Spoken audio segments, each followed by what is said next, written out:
Have you ever looked at something and felt like it was wrong but only you noticed? English learners sometimes feel that way too. You hear the words, understand the grammar, but something just feels off. That's because language isn't just rules. It's perception.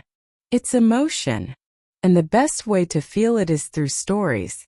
One of the best ways to learn English is through stories.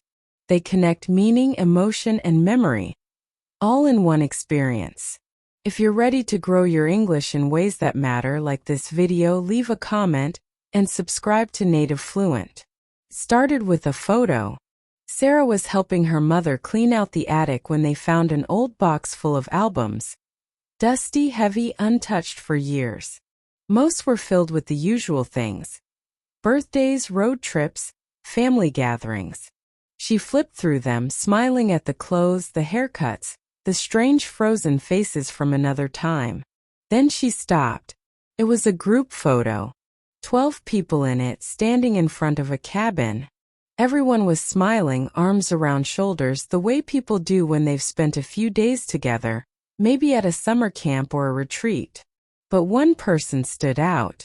Not because of their clothes, not their pose, because they had no face. Not blurred, not turned away, just missing. A smooth patch of skin where eyes, nose, and mouth should have been. Sarah stared at it. Her mother leaned over.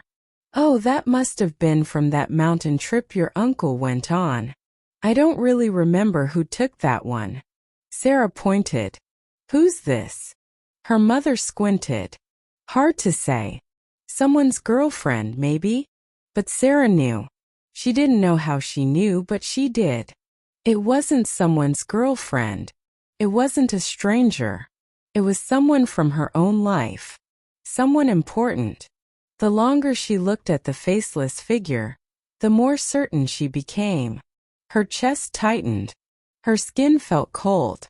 Later that night, she found herself sitting on the edge of her bed, holding the photo again. Every other person was perfectly clear. Names came easily. Her Uncle Dan, his friend Miguel, Aunt Lena, even the dog Cooper. But that one figure. She remembered a laugh. A scarf. Music. Her mind couldn't grab the full image, but her heart responded like it knew. The next morning, she took the photo to her grandmother. "Do you know this person?" Sarah asked, pointing again.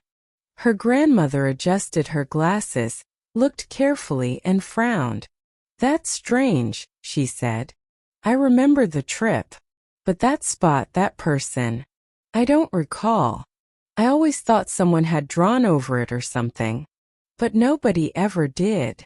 Sarah leaned in. "But how can someone be in a photo without a face?"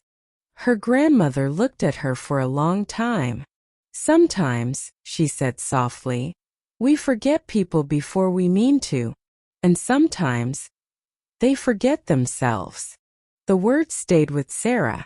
She hung the photo on the back of her closet door, where no one else would see. Not to solve a mystery, not even to remember, just to not forget again. And over time her mind filled in small details. The tilt of a shoulder, the shape of a hand, the sound of a voice she didn't know how she knew. And one night, half asleep, she whispered a name. Felt right.